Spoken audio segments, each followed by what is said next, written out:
We are live. Boom. Boom. Out here. Anthony, what fucking episode is this? 196. 196. Yes. Jesus Christ. We're approaching 200 so rapidly.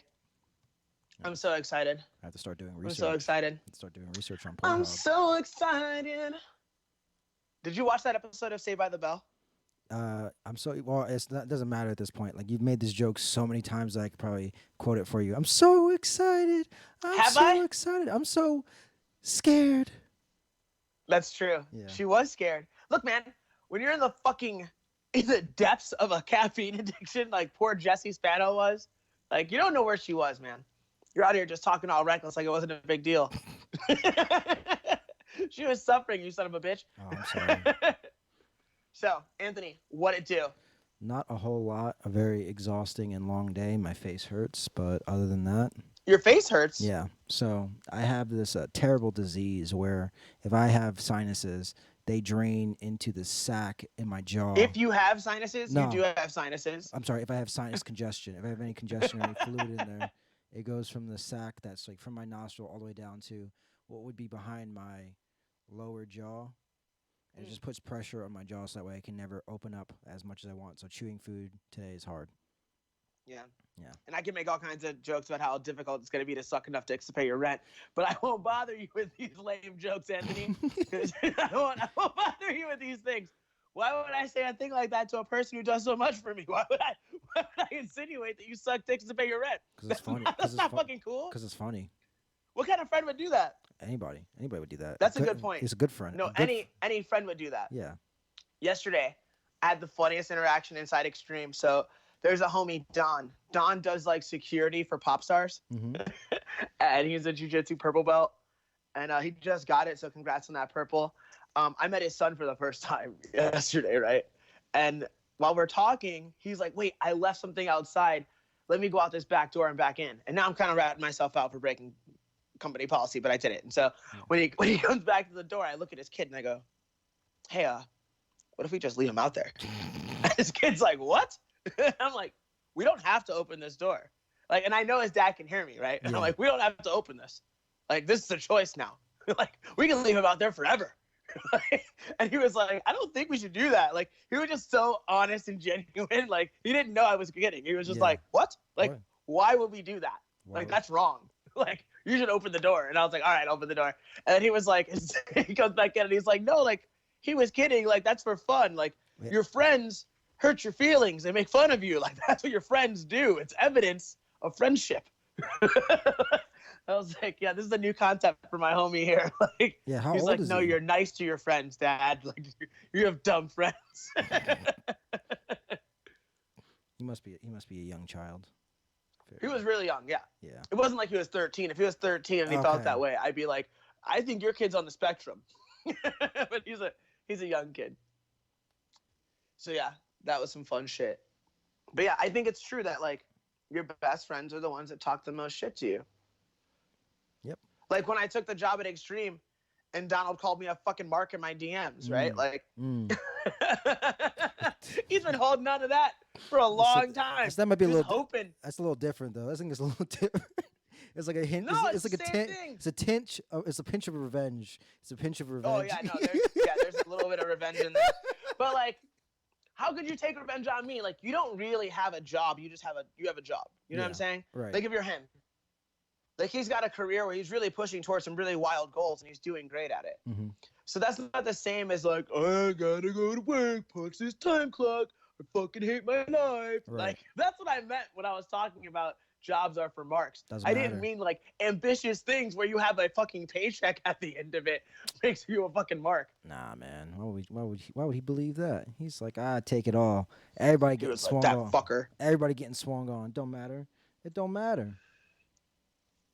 No, I appreciate that motherfucker, especially recently. Like, I feel like I've been reaching out more often, and I don't really reach out ever. Mm-hmm. So more often just means like once every 2 weeks. So this is But- this is my thing though. So now I had a theory about this, and maybe it was just me. Is like I'm having more conversations with you too, and like I'm wondering if that's the case for everybody else that is not in the immediate area of you. It's becoming that way, and I think it should be more than that. So like, it's not even that I think I'm being like a good or bad friend, because I think people are used to the way that I'm friends. Right.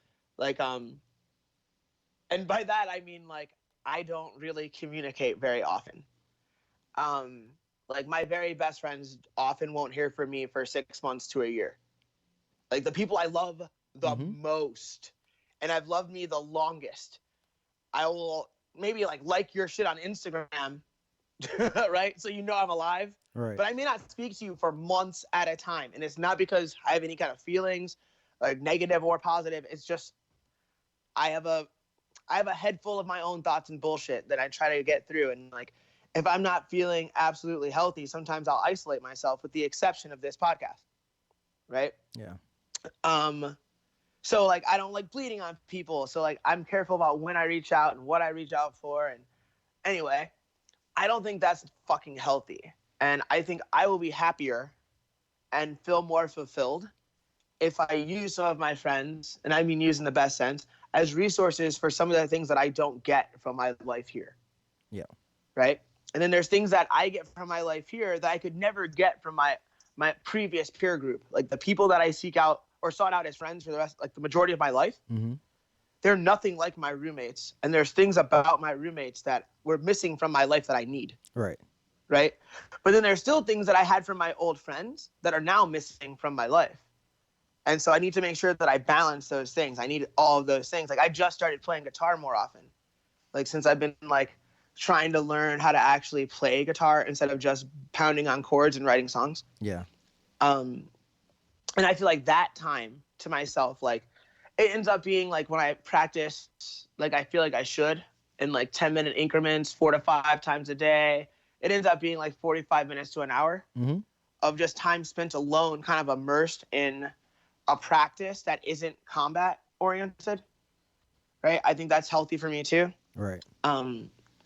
Like reading more, which is really listening to an audiobook, like reading more often, like That's a start. spending about an hour a day reading, like these kinds of things. But I also think conversing and texting with my friends about things that I don't get to talk about on a regular basis here is a good thing to do.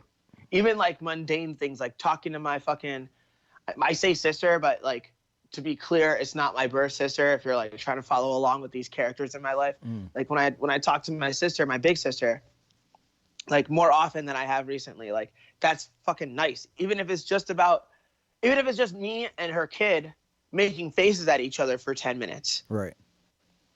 Like that's good. Like I should do more of that. So I'm starting to learn that about myself. Like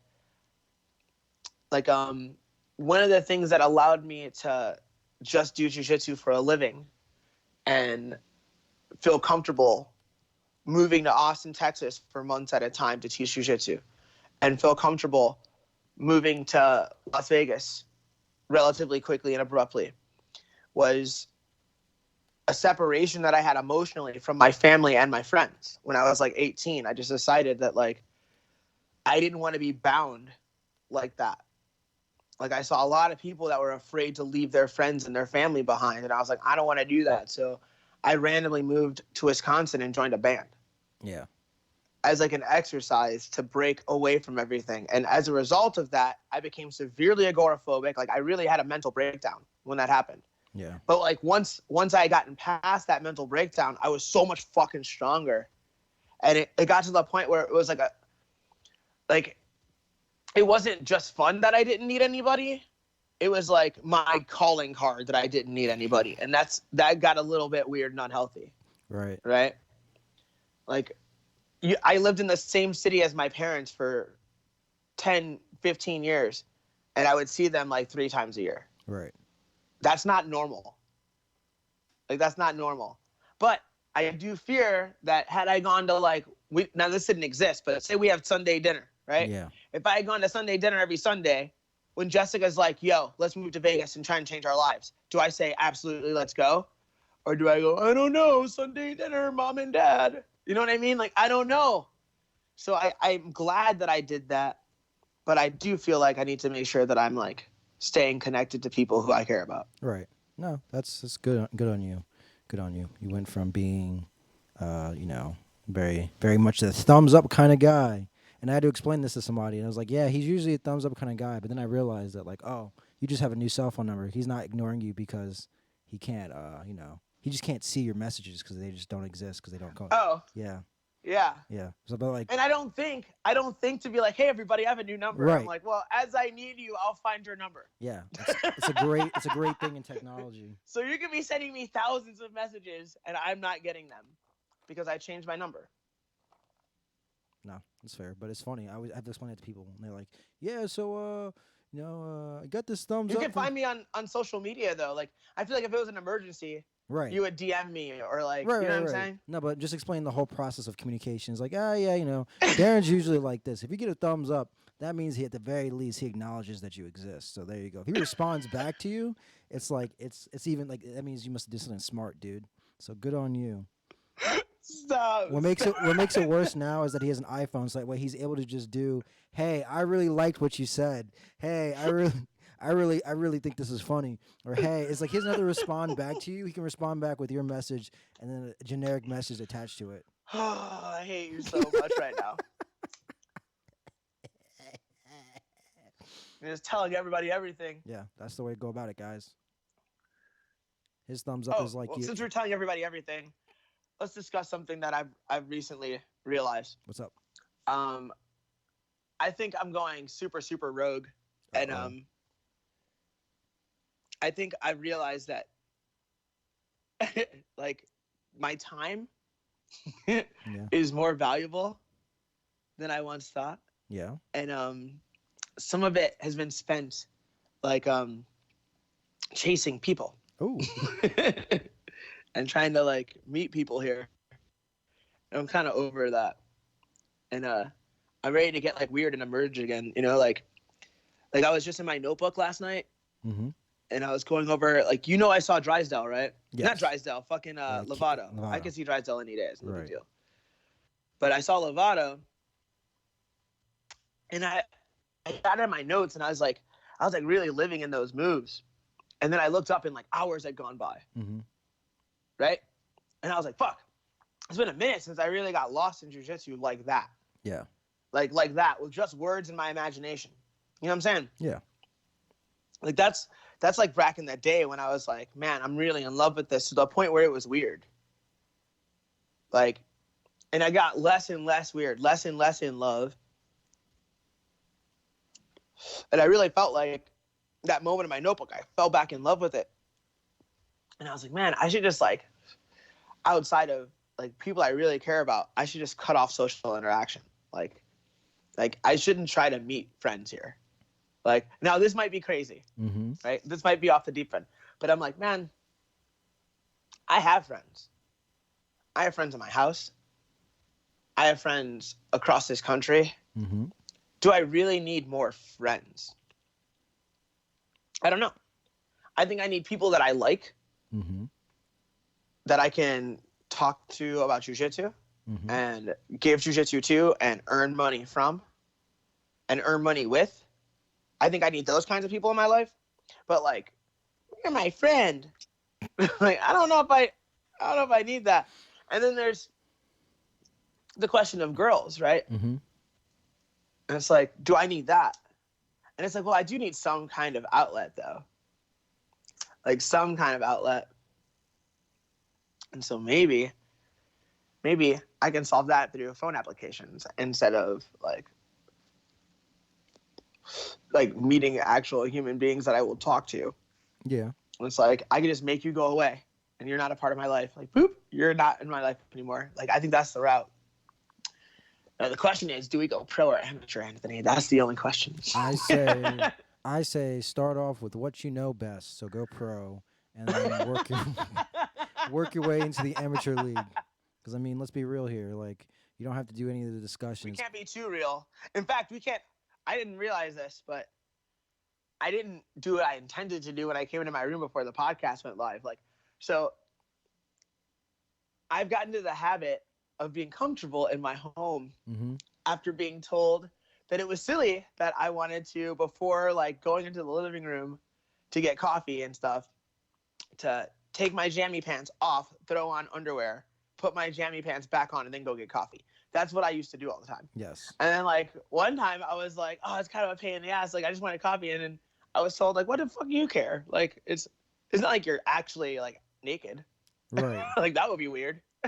Well, it depends. But if you just It depends. if you just walk, what does it depend on? Well, how tight are these pants we're talking about? If they're like, They're loose. Oh, okay. They're loose and flowy. Got you. Then yeah, you're I fine. don't wanna show the audience right this second. Yeah, no, it's fine. And I'm glad I didn't, because the fly was accidentally unbuttoned, There and you that go. could have been catastrophic. Could have been. So just in case. Or we could have blown up. Yeah, or we would have gone viral, Darren. Exactly. Fucking idiots. Exactly. One of the two. That should have been a happy accident, like that Happy- Janet Jackson boob thing. It's like, whoops. Like, oops, I don't we know. accidentally took out your titty. Accidentally. Exactly. Okay, so let's talk about my namesake right quick.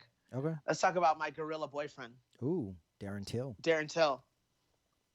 So apparently Darren Till is fighting Kelvin Gastelum. Yes. Is that accurate information, Anthony? As far as they have a poster out there, so I'm gonna say yes. And is it also accurate to state that that fight will take place at 185 pounds, which is also known as middleweight, Anthony? Is that true? That is true. Kevin Gastelum welcomes Darren Till to middleweight. So I think this is a fantastic idea. Like recently we talked about how like you can reinvent or repackage. Mm-hmm. And I think this is an example of what repackaging could do to a person's career. So Darren Till had difficulty making weight at 170. He had missed weight on at least one occasion, maybe two. Two, I'd say. And Kelvin Gastelum had the same history. Had a difficulty making 170, moved up to 185, and saw a great deal of success. He was very, very close to winning a title. He fought Israel Adesanya in a losing effort for the interim belt. So this is a high-level opponent for Darren Till. And Darren Till is coming off a KO loss, to Jorge? Yep. Jorge Masvidal at 170, right? So after you have that loss, and that was after another loss, right? He lost to Tyron, right? Yes, that is correct. Then he lost to Jorge. So it's that kind of a time where there might need to be some kind of reinvention or repackaging, right? And I think it's a wonderful, wonderful opportunity for him. Dude, But a very fucking tough fight. I just got super excited. I said, I hope he just goes out there and starches Kevin, because you know what I want to see happen? How dare you call him Kevin, by the way? But continue. What's his name? Kelvin, you son of a Calvin, whatever his name is. I hope he gets KO'd hella quick. That's all I hope for. Because you know what I want to happen? I want Darren Till Tell me. to just knock out Calvin as fast as he could and be like, look, I could do what you never could do, Adesanya. So after you lose the belt to, Robert Whittaker, let's put the hands together and see what you're really made of. That's what I want to Whoa, see. slow down. That's No, what I want to see. You said that all wrong. I said that's what I You want said to see. that all wrong. How? Why would we fight Israel Adesanya for not the belt? And I say we because we're Darren. Right. But this is So we're a single unit. We are a single fist. You have to think about it like this. You have to think about it like this. You're talking about a man who lost to a guy who's what's it called? They were doing a title elimination match, right? And now Yes. this guy is fighting for the number one contender, or the belt, fighting for the championship. So it's a natural progression. Is that if you beat the guy who is already in? I understand Yeah. that there are natural progressions. I'm not interested in that. What I'm interested in is seeing both those guys get over as hard as possible. So I think I want to see Israel starch fucking Whittaker. Right. Starch him. Then I want to see, or whatever the order is, I want to see Darren Till starch Kelvin, Mm-hmm. and I want to see Till and Israel Adesanya. I do. That's the fight. I do too. But I want it to be a 3-round That's the fight. fight. I want it to be a 3-round fight. Why do you want it to be 3? There's reasons for And this. how do you? There's reasons for And this. just because it's a 5-rounder doesn't mean it's going 5. Doesn't That's what it's scheduled for. Yes, but we have seen in many places, in many cases, that when two strikers who respect each other a lot dance around for 5 minutes, it becomes a nightmare of a thing to watch as a main event. I'd rather be a co-main event for 3, and you get to see these guys really throw So hands. you're saying for the sake of your personal entertainment, for everybody's you would personal rather entertainment. see. No, I understand. Yeah. You would rather see 3 rounds because it's more likely to be exciting. Yes. I understand that. Yeah. So I'm not thinking about it from the sake of excitement. I'm thinking of it from the aspect of narrative. Right. And I think it's a cooler story if Israel and Darren Till fight for the belts at 185, And I'd like to have Darren Till on the fast track to making that happen. And I think the UFC is on board with continuing to push him as a star. Right. Because if they weren't, they wouldn't feed him to fucking Kelvin Gastelum, which gives him the opportunity to put himself right back into that title conversation. Now, another way to put that would be if they are truly feeding him to Kelvin, thinking that Kelvin will fuck him up and they can move on to another star. Right. But I don't see it that way. Yeah. I see this as an opportunity, not an obstacle. So I think he beats Kelvin Gastelum. I do too. And you cut me off, motherfucker. So let me finish my statement. Go. I apologize. So then the long con here, part 2, is that they somehow one of them makes it to the belt and then they fight in a rematch for a 5-round because you want to make the money sell. You have to see the show where it is. You get rid of that whole feeling each other out for that whole thing where everybody respects each other. Anderson versus versus Adesanya. Darren Till versus Wonder Boy. Name all the elite strikers that fight each other. Like, oh, I respect this guy. He's amazing. I don't want to do my normal stuff to him. Why? Because I might make a mistake and he'll crack me. Exactly, but don't respect him then. You shouldn't respect him. That's the whole point of this, is that you should be respectfully disrespectful. Yes. Yes. That's a very wonderful way of putting it. You should be respectfully disrespectful. And of course, I'll give you credit for that term because that is your term. Is it? That is yours. That's what you always tell us when we go compete. Be respectfully disrespectful. Yes. I have said that before. Yeah. But I wouldn't say always. I think I went on that tear for like a few weeks. Yeah, but that's how I compete. I'm like, but I'm glad it stuck because I need it. Yeah. I need that back. Thanks for giving that back to me. No problem. It's so important. Yeah. That's so important. Because respect can cause apprehension. Mm-hmm. And though you must have a healthy amount of respect and understanding for things can happen to me, if you get preoccupied with what are they going to do? What if I do this, they're going to do that? It prevents you from acting. And you need to take action. In a combat environment, you have to take action. If you're not driving, you are being fucking driven. And nobody wants to do that. Even people that say they're counter fighters are trying to create certain moments to counter. They're not just willing to counter whatever the fuck you throw at them. That's craziness. Yeah. They want to counter very particular things. They walk you down a particular path where you're likely to show them the looks they want to see. But if they're just countering anything you throw, then they're in the Matrix. And there's nothing you can do to beat them. Like, they're Shang Tsung, and you're just fucking, I don't know, bootleg Ryu, and you're going to get fucked. That's it. No, but yeah. Cool. Respectfully disrespectful. I'm so glad that that's mine. Yeah, that makes me so happy, Anthony. Yeah. I don't know if you said it respectfully disrespectful, but you explained it like that. Mm-hmm. But that is what you should be. Yeah. Let's see. Oh, I forgot. There's a UFC that nobody cares about this weekend. Is that the Andrade versus the China woman? Wale versus Zhang. That's me being racist. Yes. I'm just kidding. Yes. It's just jokes. You cunts. Yeah, I don't have a take on this. I do. All right, maybe I do. Okay. I find it hard to believe that Jessica Andrade is going to get beaten by anybody for a fight or two. Until I think Rose is capable of beating her for sure. Mm-hmm. But Rose has to work her way back into the conversation, and she has to want to. And I don't even know what she's doing right now. Right. Does she have a fight scheduled? Let's look and see. Rose Namajunas. Let's look on her Instagram because usually it gives you enough insight. And if you don't know who Rose Namajunas is, Rose Namajunas is like an inspirational supermodel vigilante. Like, she's fantastic. So look into that. It's not everybody who listens are fight fans. I understand that. I respect that. But I think you should go fucking check out Rose. Thug Rose. She is worth looking into. And wonderful to look at as well. That's a factor. My little canister leaks, Anthony. Yes. Once I get better at drinking water, I'm buying a fucking canister. There you go. Oh, I gotta show you my ridiculously. I accidentally bought a gallon jug. Shit. Let me go find it real quick. It looks like she's still. Wait, hold on. Wait. oh no, this is old news. So there's no news on if she's gonna return or not. Okay. There's some Instagram pictures of her in gyms posing. I haven't seen her training though.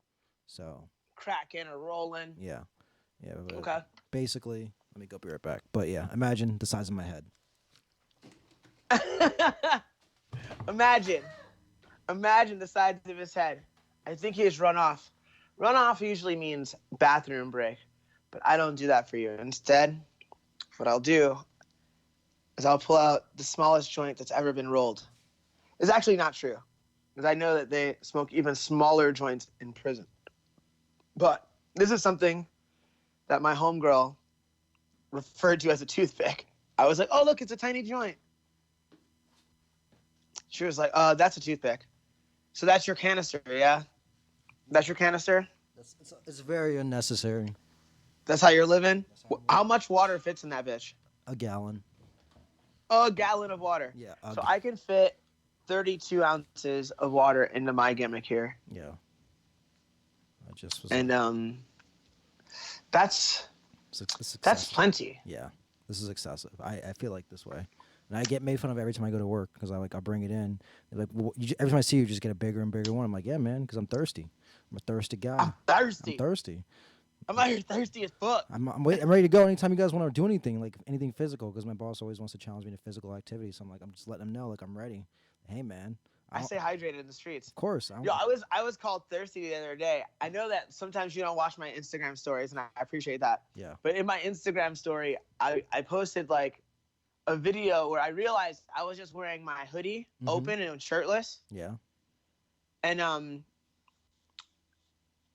so I looked down and I'm like, oh man, I'm just like titties out, abs out. And then I was like, I need to make a post about how, yeah, I did that. Like, and so I made a post about how, like, yeah, that was an accidentally slutty post and I stand by it, you know, fuck you. Yeah. And then somebody sent me a DM that was like, look at you out here with your titties out. You're thirsty. I was like, what?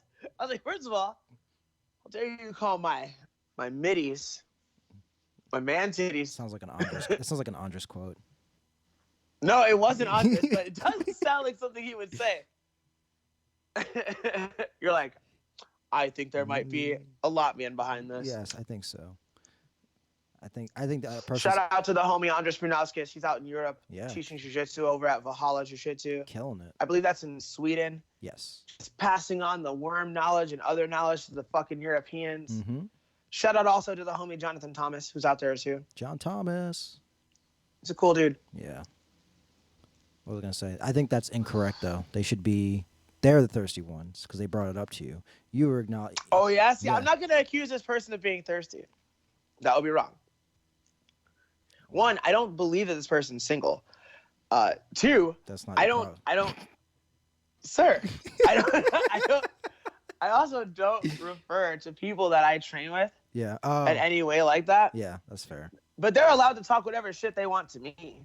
Yeah. Because I know what's gonna happen, which is nothing. Yeah. You know? Like but I don't ever say anything to them. And not because I don't trust them, but just on a base level, it gives people too much power. Right. And I've been down that road before, both joking and when you were actually trying to fuck your people that you fucking train with. Mm-hmm. Like, I've been on both sides of that, and it's just all bad. So like, I appreciate all jokes. Mm-hmm. I will give no jokes in return. I'll just be like, ha ha ha. Anyway, you know. But I'll never be like, that's an inappropriate joke. You need to check yourself. Like I'm never like that. But I'm not the one making jokes, because the one time you make a joke and it goes left, like now you might be a real son of a bitch in this person's eyes, and like you didn't necessarily see that coming.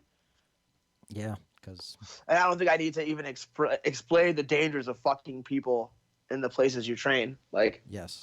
I simply don't do it. And like I think it's one of the messiest things you can do.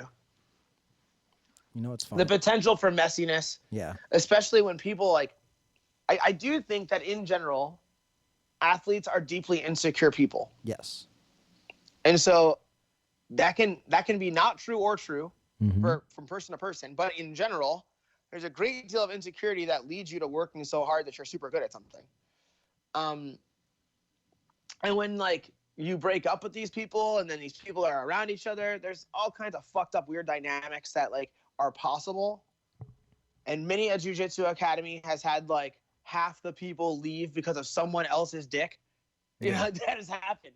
Yeah. Like many times. Never to me actually. Mm-hmm. But like it has happened. And so like I'm never into that. Yes. So I do not participate in any of this. Keep it discreet in the streets so you can Dude. land in the sheets. Keep it non-existent in the streets. Hey, You don't man. even get to be discreet. Hey. Like discreet doesn't work. Hey, that's so true. It doesn't. It doesn't work. Everybody just like, hey, what's going on? Even Now, if I thought like, oh my God, I think I just talked to my wife. yeah, Would I break a rule? Maybe. Or maybe I would just encourage that person to train in a different environment, or I would train in a different environment. Like I would be willing to shift environment, mm-hmm. but I wouldn't trade up on my word.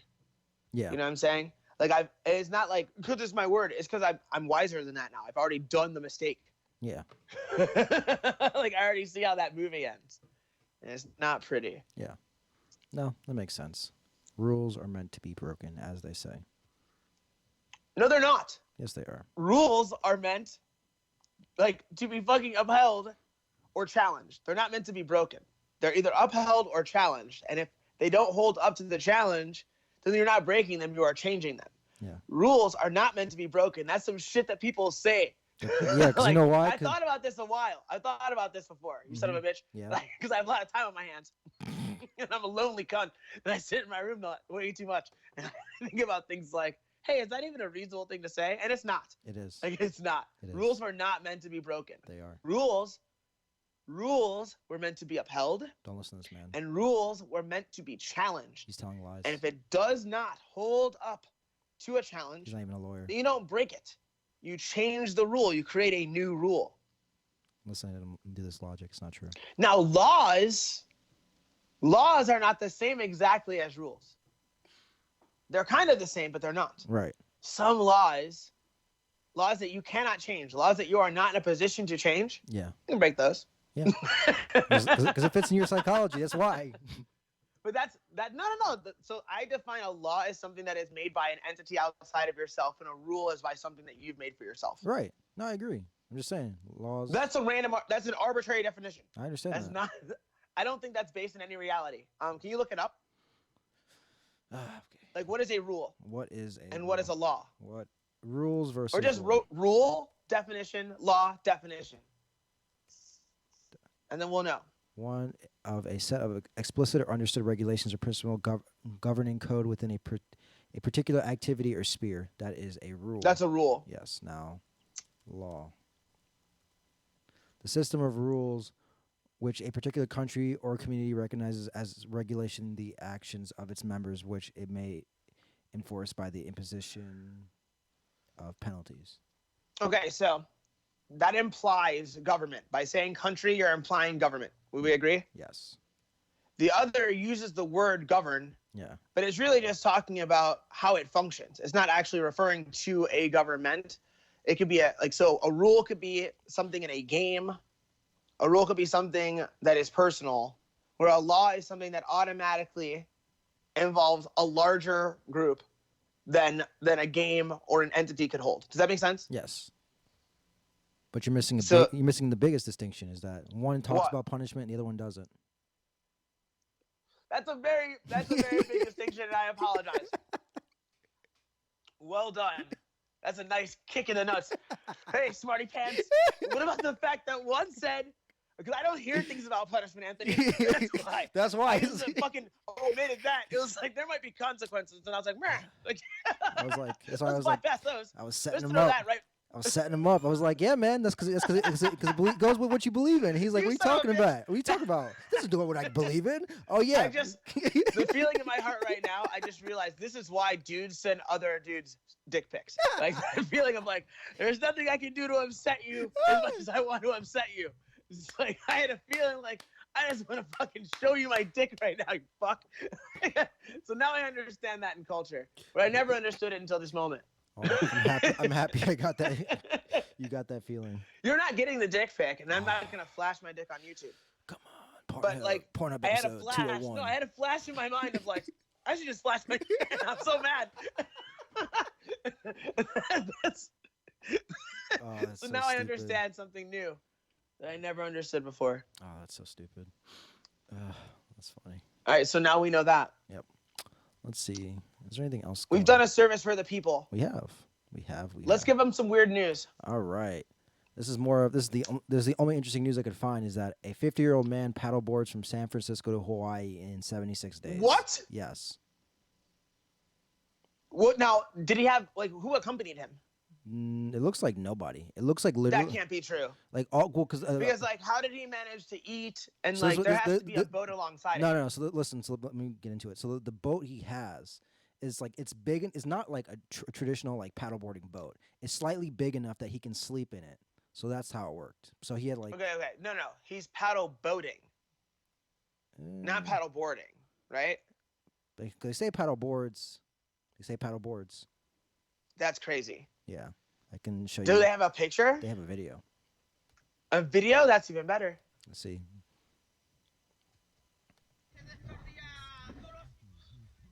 Hold on. Let me just turn the volume down so nobody gets. Okay, so this dude, 76 days. That's the unit? Yep, that's the unit. Okay, no, this motherfucker is on a boat. He's on a boat. Yeah. So he has. And it has solar power and shit. Yeah. Is he some kind of like weirdo engineer tryhard guy? An endurance athlete has conquered the. He's just an endurance athlete. Okay. Yeah. Yeah. I'm like, he's not just some random dude.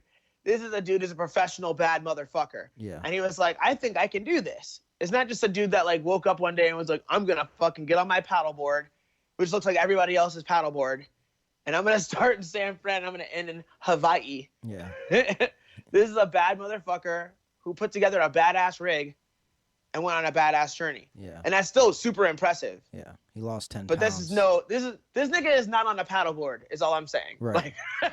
Like, like I just want to point that out for the facts. He's on a really dope boat kayak paddleboard hybrid kind of thing. Right. So yeah. So apparently he didn't sleep much. That's fucking sick. Yeah. and He didn't sleep much. This one says he never got sick despite very little sleep, and he only lost 10. And he lost 10 pounds.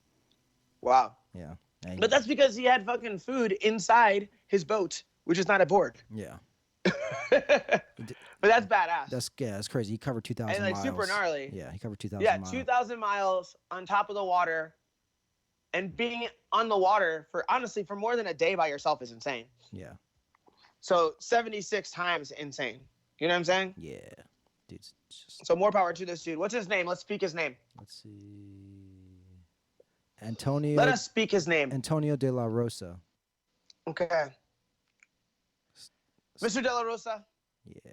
we exalt you Yes. on the Love and Jokes podcast for your fucking psychotic bravery and your fucking rad rig.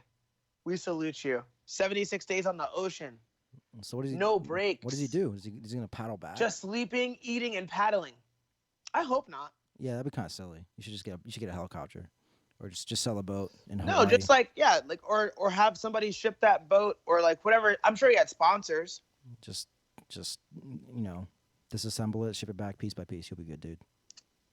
Something like that, yeah. Yeah, but that would suck. I'm sure his sponsors should take care of that rig.